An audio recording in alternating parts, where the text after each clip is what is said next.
India का जो economy है ना, उस इकॉनमी को कॉर्पोरेट कल्चर जो था, इंटरनेशनल कॉर्पोरेट कल्चर, वो पहले दिन से समझता था कि अगर इसको हमने उठने दे दिया तो फिर हम तो गए। बुश ने तकरीर की थी, we are not complacent enough that we should not consider the threats of Indian and Chinese economy. हम इतने भोले नहीं हैं कि हम इंडिया की और चाइना की इकॉनमी के थ्रेट्स को ना जाने। जो अफगान तालिबान का एक बड़ा लश्कर है, सैकड़ों की तादाद में जो अफगान तालिबान है, उनको कोई लीड करता हुआ लेके जा रहा है। वो कह रहे हैं कि हम पाकिस्तान के बॉर्डर के ऊपर पहुंच रहे हैं।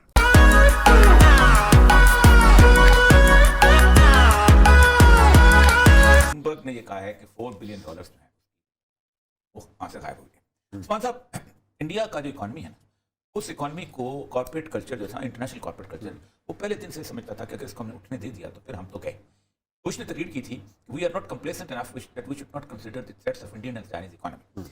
हम इतने भोले नहीं हैं कि हम इंडिया की और चाइना की इकॉनमी के थ्रेट्स को ना जाने। Indian economy is more a threat to us because Indian education system is well in place. उनका एजुकेशन सिस्टम ज़्यादा अंग्रेजों वाला है, सब कुछ है, तो वो हमारे ज़्यादा थ्रेट का। आप अंदाजा करें कि कॉर्पोरेट कल्चर ने, जैसे दुनिया में करते हैं, मोदी को बकायदा फंड किया गया, सारे की सारी इसकी स्कीम जो है, शाइनिंग इंडिया वाला जो नारा दिया शाइनिंग गया, फंड पैसे उसकी स्कीम में लगाए गए, और अंबानी और मित्तल और ये इनका तो इंडिया के साथ तो इनका तो इंटरनेशनल बिजनेस लेवल का होता है। तो यह इसलिए गया कि तुम एक हार्ड लाइन इख्तियार करो।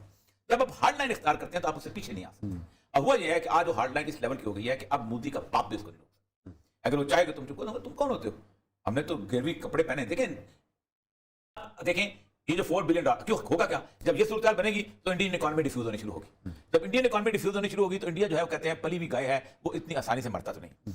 इंडिया को अपने इंटरनल सिक्योरिटी के लिए चीजें चाहिए, मदद चाहिए होगी। वो कहाँ से आएगी? अमेरिका से आएगी। वो कहाँ से आएगी? यूरोप से आएगी। वो कहाँ से आएगी? इसराइल से आएगी। इंटरनल सिक्योरिटी बिल्टअप के लिए सारा। फिर आपको एक्सटर्नल थ्रेट चाइना भी है, इंडिया भी है। फिर होगा ये कि आप उस, क्योंकि जाहिर बात है पाकिस्तान का थ्रेट जो है उसके बगैर तो आगे आप बढ़ नहीं सकते। तो ये दुनिया का वाहिद मुल्क है कि जिसमें मजहब की तब्दीली के ऊपर पाबंदी है। कोई दुनिया का मुल्क ऐसा नहीं है। यानी 70% रियासतों में मजहब पे तब्दीली पर पाबंदी है। भाई केरला के 1-2 रियासतें और रहेगी, बाकी सब और दुनिया का कोई फंडामेंटल ह्यूमन राइट्स वाला बंदा नहीं बोलता कि तो फंडामेंटल ह्यूमन राइट्स में शामिल है। चलो मुसलमान तो मुर्ताद के मामले में उनका अपना रिलीजियस स्टैंस है, लेकिन बाकी दुनिया के लोग तो कहते हैं कि मदद, और फिर एक कन्वर्शन पे मान रुकते, ये कहते हैं we will get him back, हम वापस लेके जाएंगे, घर वापसी की तारीख जिसको कहते हैं वो लेके जाएंगे। जो इख्तलाफात हैं, लेकिन पाकिस्तान के साथ जो चीजें हैं उस हवाले से जो मेरे पास एक और एविडेंस है, जिसको मैंने आपको कहा है कि तालिबान हुकूमत अब सिर्फ जुबानी जमा खर्च तक नहीं है, बल्कि धमकी आमेज लहजों से बात आगे बढ़ते हुए मुसल्लह तसादुम तक जा रही है। ये और उनका मकसद ये है कि हर सूरत पाकिस्तान के साथ जो है वो लड़ाई की जाए। चलिए, जो अफगान तालिबान का एक बड़ा लश्कर है, सैकड़ों की तादाद में जो अफगान तालिबान है, उनको कोई लीड करता हुआ लेके जा रहा है। वो कह रहे हैं कि हम पाकिस्तान के बॉर्डर के ऊपर पहुंच रहे हैं, और उनके पास जो वो कंधों के ऊपर आपने देखा होगा कि हथियार मौजूद हैं, जिसका मतलब यह है कि वो तैयारी के साथ पाकिस्तान के साथ लड़ने के लिए आ रहे हैं।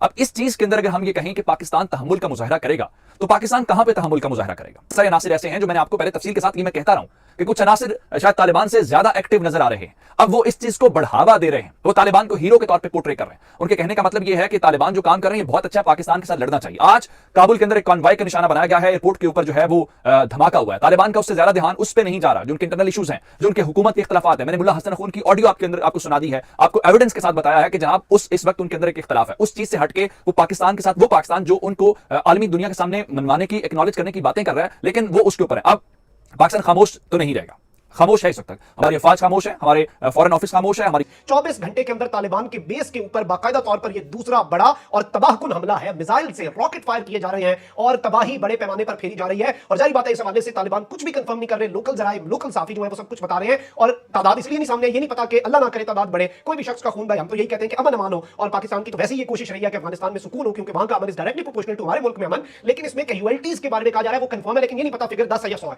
ज्यादा भी हो सकता है। और तालिबान इस वक्त बड़े ही अजीब से मामले में है। और मैं आपको ये भी बताऊं कि एक रिपोर्ट हमारे पास है, जो कि जारी बात है पाकिस्तान की जो एम्बेसी है और कॉन्सुलेट्स हैं वो फॉरेन ऑफिस को रिपोर्ट्स भेजते हैं, तो उसमें उस वाकये की भी तस्दीक की गई कि वो जो डॉक्टर बशीर नामी शख्स है उसने जो पाकिस्तान के साथ, इसके साथ साथ बताया गया है कि दाइश एफिलिएट जो है उसे तालिबान ने पकड़ा है और एक जलालाबाद के अंदर ब्रिगेड हेडक्वार्टर के करीब एक ऑपरेशन किया है। और इस सब के अंदर बड़े पैमाने पर 3 घंटे तक हैवी फाइटिंग जो है वो दाइश के दरमियान और तालिबान के दरमियान चलती रही। Firing was heard all across the city as weaponry was used by both sides. और इस सारे मामले के अंदर 5 दाइश के लोग भी मारे गए। यानी कि आप देखें, खवातीन की राइट्स आपस में एक दूसरे को मार रहे हैं। कल मैंने आपके सामने खबर रखी कि तालिबान की आपस की फायरिंग के अंदर भी इनके लोग जो है वो मारे गए। इनके वादी पंशेर की रेजिस्टेंस फिर से शुरू हो रही है और उसके अंदर इनके बेसिस के ऊपर रॉकेट दागे जा रहे हैं। दाइश के साथ 3-3, 4-4 घंटे बड़े पैमाने पर लड़ाई चल रही है। तो जो फॉल है वो ऐसा लग रहा है कि फॉल ऑफ काबुल के बाद कहीं एक और मर्तबा fall of Islamic emirate of Afghanistan ना हो जाए। और उसमें सबसे ज्यादा अगर किसी चीज ने किरदार अदा किया तो वो आपसी इख्तलाफात होंगे, क्योंकि जब अंदर से कमजोर है फिर बाहर वाले को बस एक गिरती हुई दीवार को धक्का देना पड़ता है। तो